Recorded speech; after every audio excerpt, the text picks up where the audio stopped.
Oral questions by members. Member for Delta South. Thank you, Mr. Speaker. Mr. Speaker, the historic Dinsdale Farm in Cowichan Bay has grown tremendous agricultural crops for over 100 years.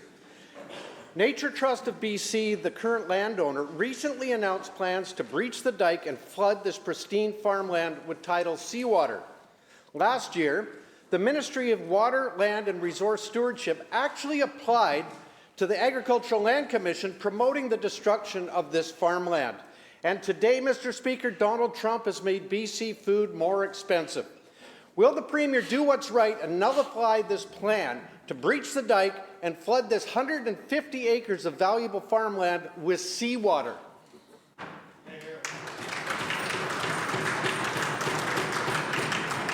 Minister of Agriculture. Thank you, Mr. Speaker.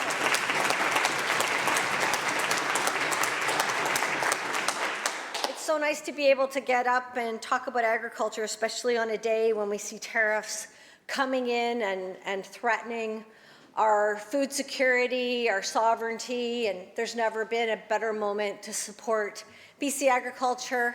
I've been out and about in communities, and there's a real buzz about buying BC. I have so much faith in our consumers as we look forward and become more resilient in every way in this province. To the member's question, I know that he's a real champion for agriculture, as myself, and I know that he's quite concerned around the impending plans to flood some agricultural land in the Cowichan Valley. There's been a lot of thought that's been done around the values of returning this area into a natural ecosystem.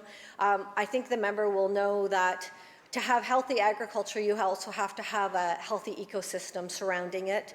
And so when we think about the ecosystem that supports fish and the natural biodiversity of this land, a decision was made that for the greater good, this would be returned to an ecosystem.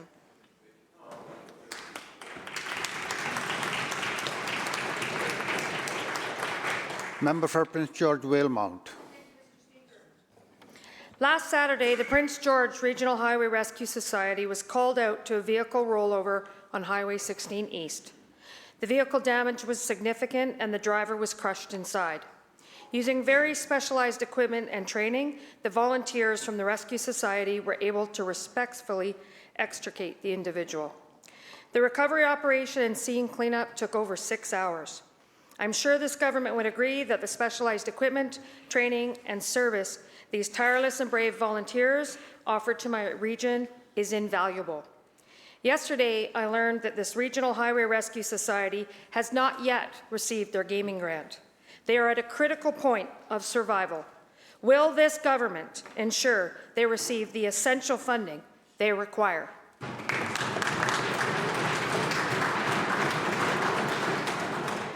Minister of Tourism, Arts and Culture.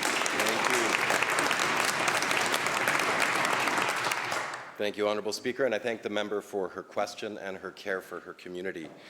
Gaming grants are essential. They support so many nonprofit organizations across this province. That's why we've dedicated over $140 million to support gaming grants, because they do valuable work like the member references. I can get back to her with specific details around the question that she has asked around that organization.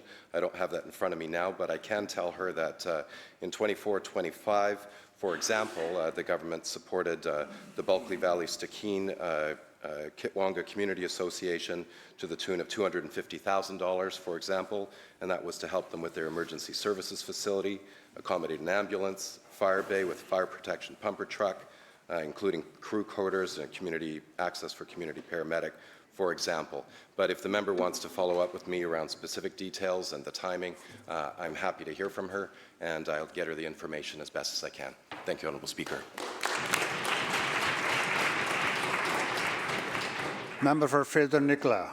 Mr. Speaker, Sunday night, the Nicola Valley Hospital experienced its 6th closure in the last month. The people of Merritt, and especially the mayor, are fed up. When I spoke to the mayor Sunday evening, he was ready to call a state of emergency. This government knows that he has sent a bill to the Premier to cover the cost of 23 different closures at Nicola Valley General Hospital in 2023. The total cost that the City of Merritt is looking to be reimbursed for is over $103,000 for services rendered during these closures. The Mayor has asked me to see if I can stop by the Minister's office and pick up a check today for him, or should I just tell him that the check is in the mail? Minister of Health. Thank you so much, Honourable Speaker, and thank you to the member for the question. I too had the opportunity to speak to the Mayor on Sunday night, and we had a long conversation about the impacts to the community and what it feels like to be a member of the Merritt community in the greater region when the emergency room has to be diverted. I believe there's an understanding that with a global healthcare worker shortage, it has been challenging to recruit and train physicians and nurses so we have sufficient staffing to keep the emergency room open all the time, which is what people depend on. And I know that. Mr. Speaker, that's why this government has doubled down on the work that we are doing to train doctors here in British Columbia, to recruit more healthcare workers into regional communities, into smaller communities, places like Merritt, which are fantastic places to live. I know that the Mayor of Merritt is dedicated to that work too. I know that he supports the healthcare workers in that hospital, as do we. And Mr. Speaker, we're not going to stop this work. We're going to continue so that we build the capacity in the healthcare system at this time too, strengthening healthcare for British Columbians, because that's what we all depend on. Thank you, Mr. Speaker.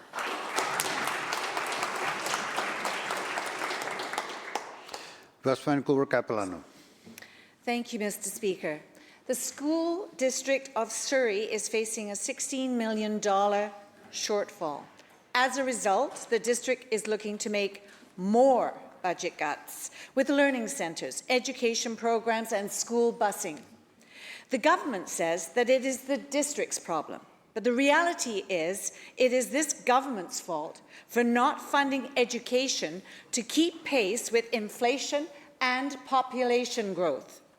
To the Minister of Education, will she step in to cover the funding gap in the Surrey School District? Yes or no?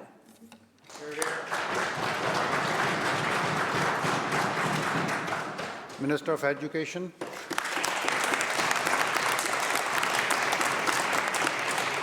Thank you, Honourable Speaker, and I want to thank the member for the question. I hear the concern in her voice to ensure that students in her community are receiving all the resources and supports they need to thrive. And we in this government share that concern, which is why year over year our government has continued to invest in education. The Surrey School District in 2017 had a budget of $641 million. Honourable Speaker, last year the Surrey School District's budget was $1.03 billion. We're going to continue to invest in education. Decisions around...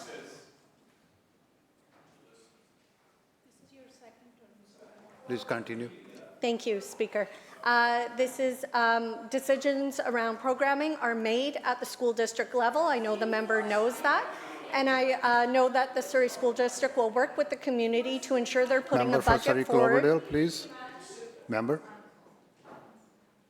Minister will conclude. Thanks. That the school district will work with the community to put a budget forward that meets the community's needs, and will continue to invest in education. Thank you. Members. Leader of the third party. Thank you, Honourable Speaker. As has already been pointed out in this House in our 2 short weeks together, we measure what we value. In BC, our official measures of economic progress are inadequate and incomplete.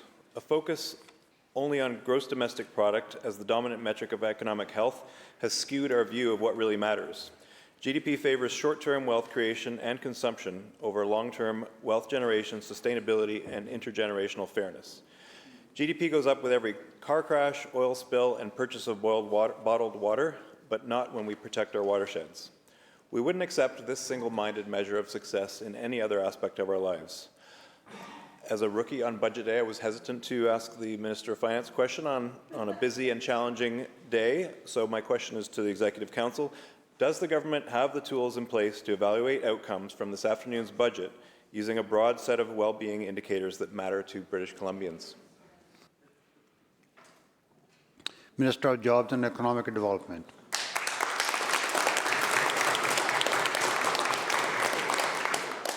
Thank you, Mr. Speaker, and thank you, Member Opposite, for the question. Our government has a robust set of programs and services that are supporting communities and well-being on the ground, and we're really monitoring the well-being through a series, and I know that even our poverty reduction strategy report was tabled yesterday, continuing to ensure that we're supporting British Columbians through what is currently, Mr. Speaker, a very difficult time, and it's going to be more difficult. And we've been working to ensure affordability is tackled with programs across a bunch of different ministries to ensure we're tackling affordability for families, for affordability for businesses, supporting our economies to thrive as we tackle this challenge with our strengthen, respond, and diversify strategy in this tariff moment.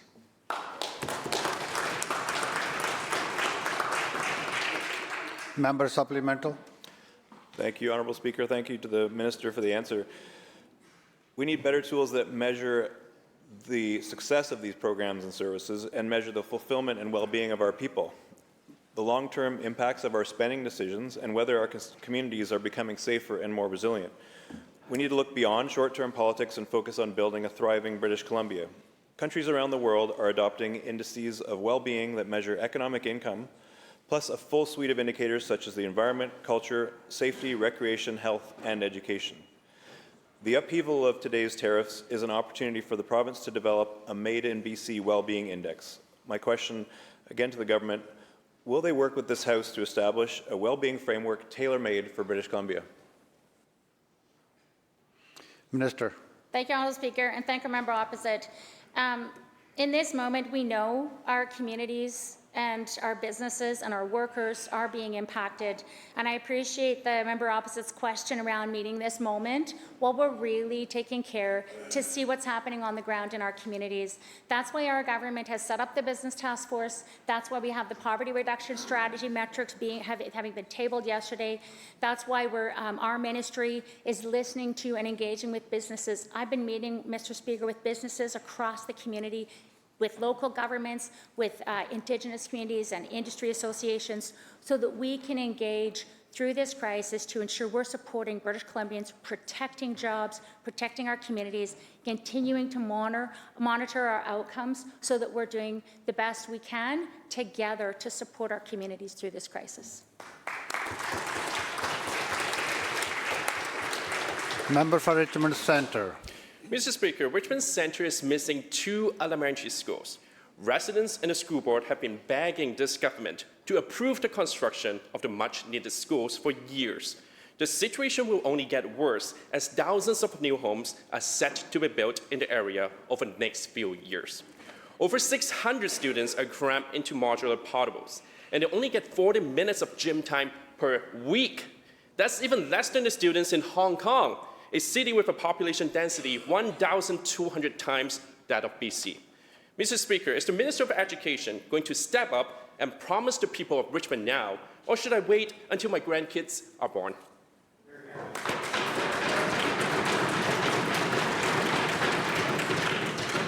Minister of Infrastructure.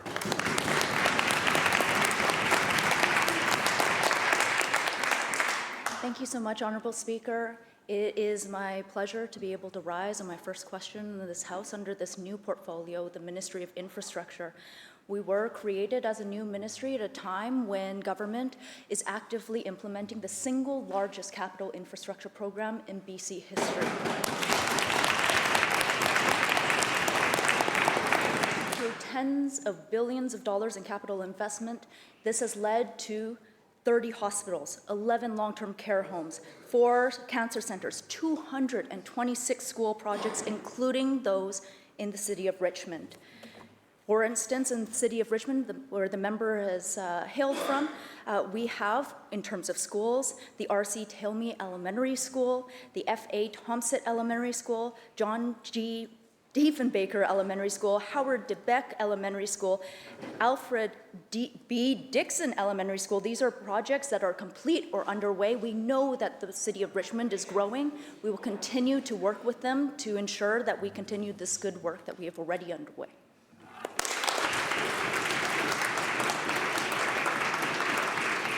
Member for West Kelowna Peachland. Thank you, Mr. Speaker. Under this NDP government, violent crime is spreading across British Columbia. In Abbotsford, 2 stores, Shoppers Drug Mart and Real Canadian Superstore, are requiring staff to wear body cameras in response to violent crime. They were forced to take this action because this government turns a blind eye to repeat offenders. When will this government crack down on violent crime before body cams are in every store across British Columbia?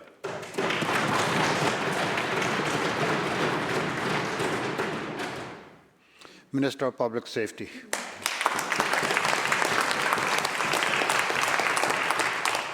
Thank you, Mr. Speaker, and thank you to the member opposite for the question. I think it's important that we put in context some of the criminal activity that is occurring across the province. This is not a new trend. This, as in this case, is isolated. Member. These cases are isolated to specific incidents, to specific people. I'm proud that we've supported the police to have target teams to target offenders like this, and that is something that we will continue.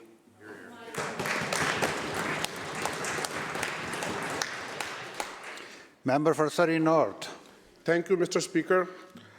A Surrey community and our community is sending you birthday wishes. Happy birthday once again. And also they send one question. 25% of people who use Surrey food banks have a full-time job. 25%. Does the Premier think this is acceptable?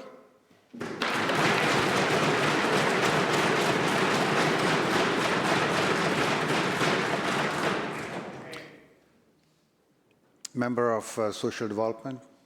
Minister, sorry. Thank you, Mr. Speaker. The member's quite right.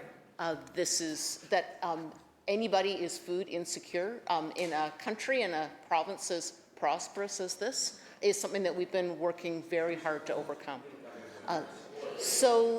We brought in a plan to tackle poverty, and we have been lifting tens of thousands of people out by investments like increasing the minimum wage, increasing income assistance rates, investing in childcare, investing in affordable housing.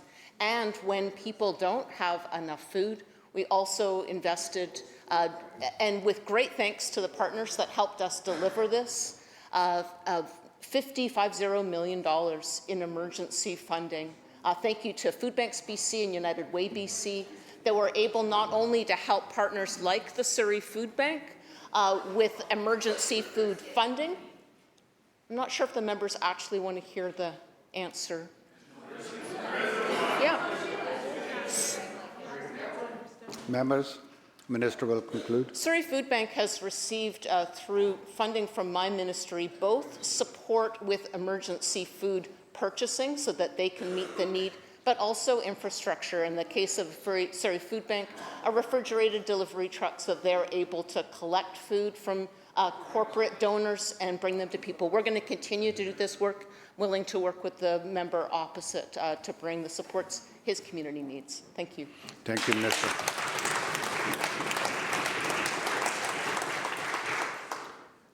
Member for Surrey South. Mr. Speaker, this is staggering.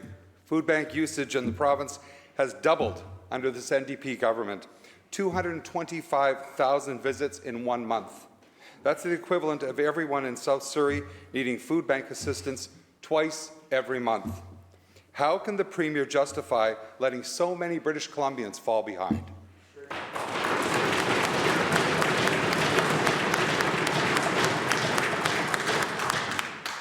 Minister of Social Development and Poverty Reduction. Thank you, Mr. Speaker. We all want people to have access to nutritious, healthy, affordable food, and this is a challenge that people don't across the entire continent.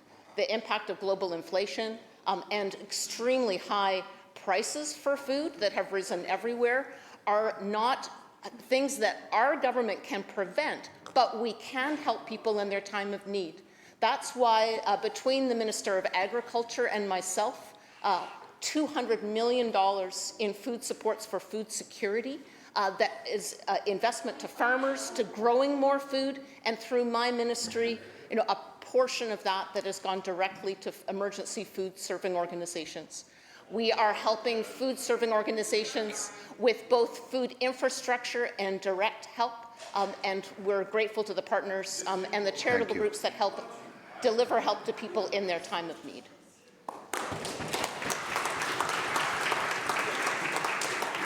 Member for Surrey Serpentine River. Honourable Speaker, the Minister of Housing and Municipal Affairs has trouble in his own house.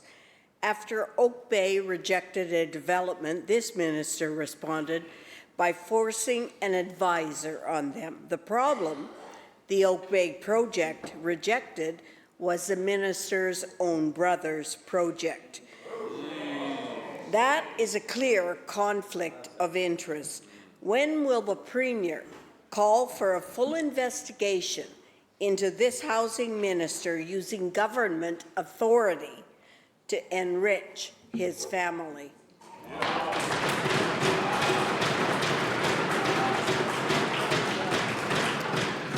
Minister of Housing. Thank you, Honourable Speaker.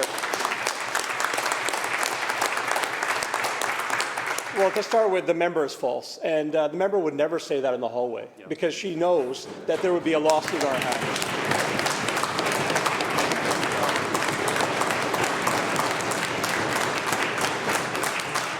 Now, Honourable Speaker, it's important to note that housing is a responsibility of all local governments. We need to ensure that all local governments are doing their part.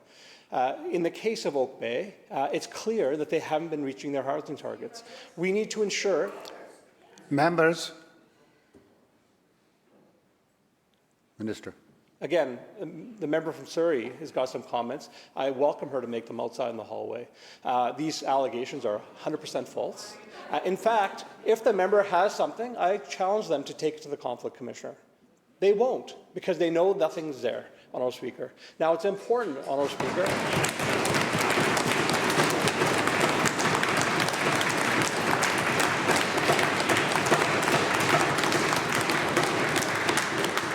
Now, Honourable Speaker, the problem we have is a lack of housing. We need to ensure all communities are doing their part. It is frustrating for communities when they are making difficult decisions to approve housing to have a neighbouring community not doing their part, Honourable Speaker. If we're in this together, if all of us are in this together, everyone has to do a little bit so that one community doesn't have to do a lot. We're going to continue to do our work with Oak Bay. We're going to have to continue to do our work with West Vancouver, as well as all communities across British Columbia.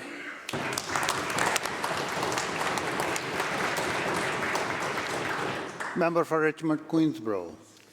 Mr. Speaker, Richmond residents near the Alderbridge Temporary Modular Housing Site are living in fear, dealing with open drug use, discarded needles, and harassment.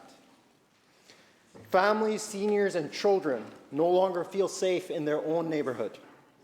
A local resident summed it up, quote, "We are seeing crack pipes, needles, drug use right in front of our homes."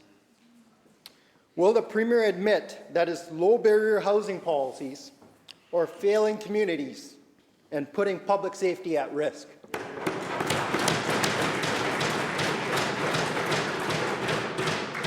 Minister of Housing. Thank you, Honourable Speaker. And I'll say this, I've said this many times in this House, I'll say it again. Demonizing vulnerable people, sure, and it gives you a couple of political points for the day, Honourable Speaker. It may make you feel good today, Honourable Speaker, but it will not solve the challenges that people are facing in their communities. Now, I've heard members on both sides of this House talk about the importance of supporting people who are vulnerable, supporting people who have issues around addiction, around mental health, Honourable Speaker.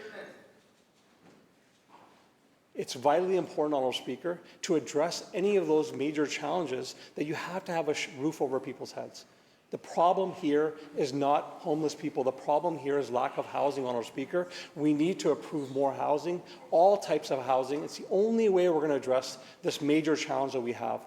Now, in Richmond, we know there's a need for more supportive housing. We have the stats. They show us that over 40% increase in homelessness in that community. And the people are not coming from elsewhere. There are people in the community. I know there's good people on both sides of the House that want to address this. Those of you that want to address it, I'm happy to work with you. I'm happy to work with the Richmond Council as well, because we need to find solutions. We can't leave people out in encampments. We can't let them sleeping in front of businesses. That is not good for the people living there. It's not safe for the community at large. So we're going to continue that work in Richmond and communities around the province.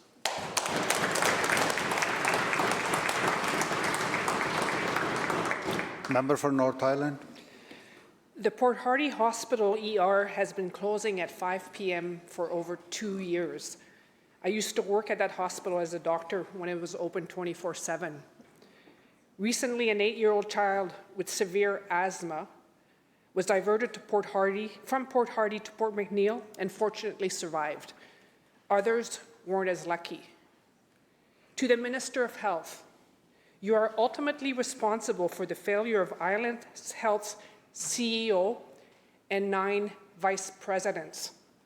When will you make them accountable and hire people who can get the job done?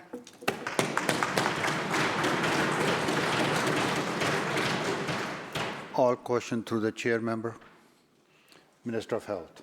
Thank you so much, Honourable Speaker, and thank you to the member for the question and for raising her concerns for Port Hardy and for all of the hospitals that have experienced these kinds of diversions. And of course, this is absolutely not what any community wants to see, because we want to know that the emergency room is there, that healthcare services are there for us when they are needed, where they are needed, Mr. Speaker.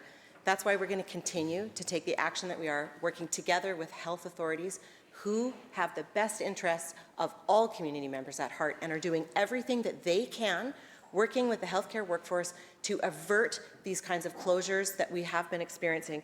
Mr. Speaker, we are making progress. Over the last 6 months, we've seen a 40% reduction across the province in emergency room diversions. We still have an incredible amount of work to do. We still have an incredible amount of work to do, and I am deeply committed to doing that work with health authorities, with the healthcare workforce, and with the member opposite as we do everything we can to make sure that healthcare is there for people when they need it. Member for Columbia River Revelstoke. Thank you very much, Mr. Speaker. This government has had 18 months to design a framework for staking mineral claims, which must include First Nations consultation. Only within the last few days have they released a draft, and surprise, neither First Nations nor industry are happy with what they see. Mr. Speaker, why is this government so laser focused on destroying mining in British Columbia?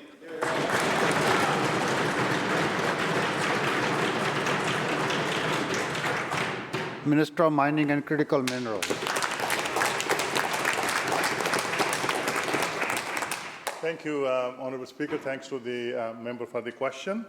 Honourable Speaker, we are fully committed to supporting a responsible, competitive and strong mining sector that provides jobs to the people of British Columbia across the province, Mr. Speaker, and provides minerals that are critical to the low-carbon economy moving forward. The mineral claims consultation framework the member is talking about was created in response of a Supreme Court ruling, Mr. Speaker. The court gave us 18 months, Mr. Speaker, to implement a new framework. And we have consulted, Mr. Speaker, First Nations, we have consulted the industry and all that, and we are going to now implement the new framework, Mr. Speaker. But let me tell you, Mr. Speaker, that we have included several of the key recommendations made by the Association of Mineral Exploration, Mr. Speaker, and we will not stop there. We will continue to listen and adopt as we move forward. This is the new framework, Mr. Speaker, that will actually sustain the mining sector in the long run, Mr. Speaker, and create more jobs for the people of British Columbia and grow our economy.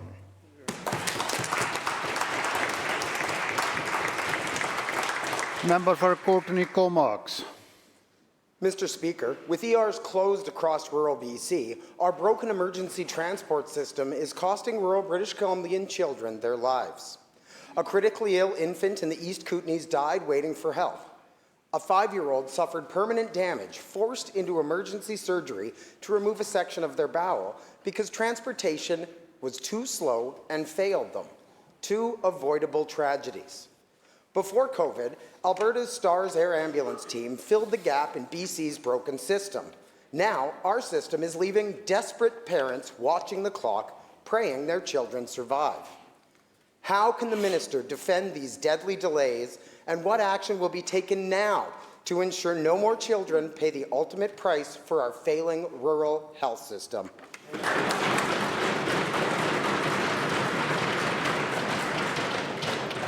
Minister of Health.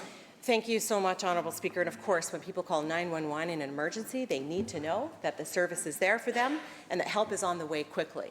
That's why this government has done so much investing in rural transport, in paramedics, out in rural communities, so much more than the previous government did. Mr. Speaker, since 2017,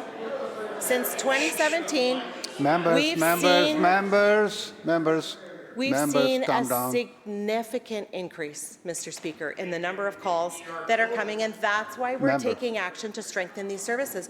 Mr. Speaker, we've added over 1,500 permanent full-time paramedics. Mr. Speaker. Member.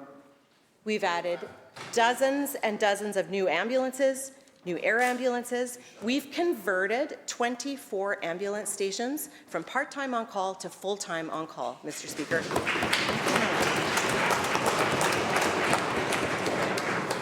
With these kinds of stations staffed around the clock, Mr. Speaker, we are able to respond faster. We're going to continue to make these kinds of investments because we know that rural communities depend on them. Thank you. The bell ends the question period.